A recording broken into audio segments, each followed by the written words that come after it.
नमस्कार, मैं हूं हेमंत पांडे और आप देख रहे हैं जर्नलिस्ट इंडिया। देश के नाम 2024-25 का बजट पेश हुआ। इस बजट पर सरकार ने अपनी पीठ थपथपाई, लेकिन विपक्ष ने इसको लेकर कई सवाल उठाए। सरकार की मंत्री निर्मला सीतारमण ने देश की जनता के लिए बजट पेश किया, लेकिन एक बजट और पेश हुआ है। ये बजट पेश किया गया है देहरादून से, और ये बजट देश के पूंजीपतियों के नाम पेश किया गया है। उन्होंने प्रधानमंत्री को भी इसको लेकर लेटर लिखा है, वित्त मंत्री निर्मला सीतारमण को भी लेटर लिखा है, और नेता प्रतिपक्ष राहुल गांधी को भी। उनका कहना है कि अगर जो बजट मैंने पेश किया है और जो मैंने लेटर दिया है, इस पर अगर संज्ञान नहीं लिया गया सरकार की तरफ से, तो उनको कोर्ट का दरवाज़ा खटखटाना पड़ेगा। मेरे साथ मौजूद हैं संजय कन्नौजिया जी, देहरादून से, सामाजिक कार्यकर्ता हैं। इन्होंने वो बजट पेश किया है। आखिर उस बजट का मजनून क्या है? क्यों एक सामाजिक कार्यकर्ता को पूंजीपतियों के नाम बजट पेश करना पड़ा, ये वही खुद बताएंगे। सर, आपने जो बजट पेश किया है उसका मोटिव क्या है? सबसे पहले मेरा सब लोगों को नमस्कार। मोटिव कुछ नहीं है, मेरा तो साफ साफ मानना था कि वो लोग ना कोई चीज़ बोलते हम लोग मान लेते हैं, लेकिन अपनी बात नहीं रखते। तो मैंने एक पत्र के माध्यम से सीतारमण जी से कहा है, गोल्ड के मामले में जो 12.5 से 20% टैक्स वसूलने का जो उन्होंने बताया कि लिया जाएगा, मैंने उनसे निवेदन करा इसमें पुनः विचार किया जाए, बहुत ज़्यादा है ये। और उसी उसमें मैंने बताया कि अगर आपको लगता है वसूल किया जाए तो 12.5 से 20% ना करके 50% वसूल किया जाए, जो कि 140 करोड़ जनता की तरफ से मैंने उसका प्रारूप तैयार करा है। मैंने उनको पत्र भेजा, पत्र में आपको मैं दिखाता हूँ, मेरे पास में है। मेरा सिर्फ ये कहना है कि हम लोग वो लोग कोई चीज़ को बोले, सरकार हमारे से, हम सरकार से नहीं है, सरकार हमारे पैसों से चल रही है। आप हर रोज़ नया बजट लाते हैं। आपको पता होना चाहिए कि देश में आज के डेट में बेरोजगारी कितनी है, महंगाई कितनी है।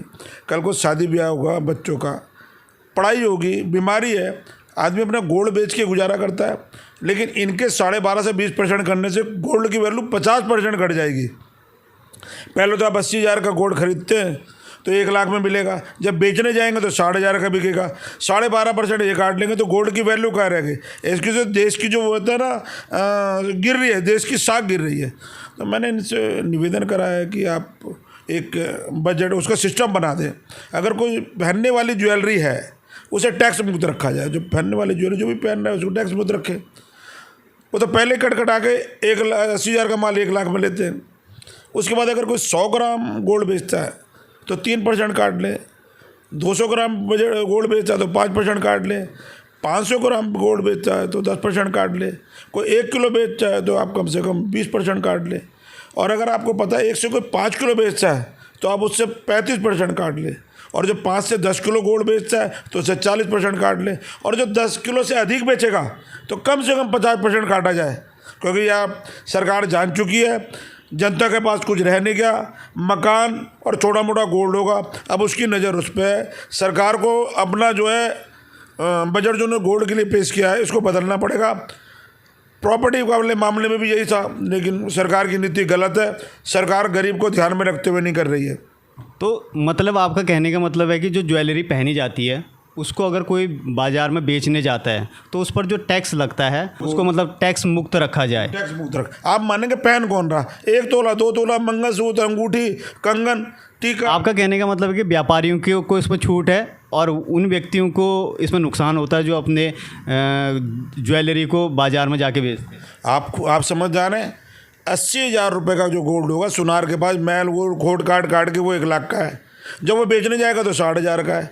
तो कहने का मतलब आप कहाँ ले जा रहे हैं इस बात के लिए? आपने कैसे, आप सरकार बहुत समझदारी से लाई, उनको पता कुछ बचा तो है नहीं, बच्चा कुछ गोल्ड ले लो, रोजगार तो दे नहीं रही है। आप मानेंगे 10,000 रुपये की जॉब करने वाला गार्ड 8 रुपये वाली यूनिट कैसे यूज कर लेगा? मैं तो सरकार से कहता हूँ 8,000 रुपये भी तनख्वाह ना दे, 10,000 भी उनको अपने 2 टाइम की रोटी दे दे, नाश्ता भी रख लो, खुद ही खा लेना। 1 साल में 2 जोड़े कपड़े, पढ़ाई की तो बहुत दूर की बात है, 2,500-3,000 रुपये से कोई पाबंदी नहीं है। तो इसलिए सरकार को उसको बदलना चाहिए, पुनः विचार करे। आपने इसके लिए लेटर भी लिखे हैं? हाँ, मैंने कम से कम 7 लोगों को पत्र लिखा है। राष्ट्रपति जी को, प्रधानमंत्री जी को, सीतारमण जी को, होम मिनिस्टर को, ओम बिरला जी को, और राज्यसभा अध्यक्ष उनको भेजा है, नेता प्रतिपक्ष को भेजा है। मैंने निवेदन करा है। मैंने एक पार्टी का पत्र में 500। आपने जो पत्र लिखा उसमें क्या लिखा है, मतलब आप क्या चाहते? नहीं, मैंने बोला इस पर पुनः विचार किया जाए। 543 जो एमपी और 268 जो राज्यसभा हैं, क्या ये उन पर लागू हो रहा है? क्या वो अपना गोल्ड बेचने जाएंगे? उनको तो सब चीज़ फ्री की मिल रही है, बिजली फ्री, पानी फ्री, रेल टिकट। जिसका बिजली का बिल, मोबाइल का और सॉरी टेलीफोन का बिल 700 उनको 20,000 में महीने का मिल रहा, काहे के लिए मिल रहा? आपको खुद ही बना दिया, सरकार में बना दिया, आप अपना अपना पेट भर रहे हो 140 करोड़ जनता का खून चूस करके, चाहे उसमें कोई हो। मेरे को कोई नहीं है, ना मैं इसमें कोई राजनीति कर रहा हूँ, ये देश की आवाज़ है। 140 करोड़ जनता की तरफ से मैंने एक बजट पेश करा है, इनको पूरा विचार करना पड़ेगा, नहीं तो मैं देश के हर कोने में आवाज़ पहुँचाऊँगा। तो इस पे जो आप कोर्ट जाने की बात कर रहे हैं वो क्या मसला है? मतलब कोर्ट किस बेस पे जाएंगे? नहीं सर, कोर्ट के सामने निवेदन करेंगे। मैं तो चलूँगा, सबसे बड़ी कोर्ट तो जनता है, मैं जनता की अदालत में जाऊँगा, कोर्ट में जाऊँगा कि अगर कोई भी व्यक्ति है, आप मान के चलेंगे सीतारमन जी कोई घर से तो है नहीं, जनता ने उन्होंने बनाया, लेकिन अब वो जनता को इग्नोर कर रहे, तो जनता चीज़ का जवाब आ जाए देगी। और ये वक्त आ गया, हम लोगों को सड़कों पे उतरना पड़ेगा इन मामलों पे जो अननेसेसरी का है। और कई मुद्दे हैं, मेरे कहने का मतलब मैं खिलाफत नहीं कर रहा किसी चीज़ की, मेरा मानना है अपनी बात को रखना, मैं जानता हूँ मैं रख रहा हूँ, लोग नहीं बोल पा रहे हैं, तो थोड़ा सा मैं आप लोगों के माध्यम से पूरे देश में इस तरह को मैं सोच रहा हूँ, हर व्यक्ति आप एक काम करा लीजिए, सर्वे करा लीजिए मेरे इंटरव्यू का, कहीं मेरी बालक गलत दिख रहे, जो सजा करोगे लेने को तैयार हूँ। तो ये थे संजय कन्नौजिया जी, इन्होंने देश के पूंजीपतियों के नाम एक और बजट पेश किया है और इनका कहना है कि गोल्ड पर जो ज्वेलरी पर जो टैक्स लगता है उसको ख़त्म किया जाना चाहिए।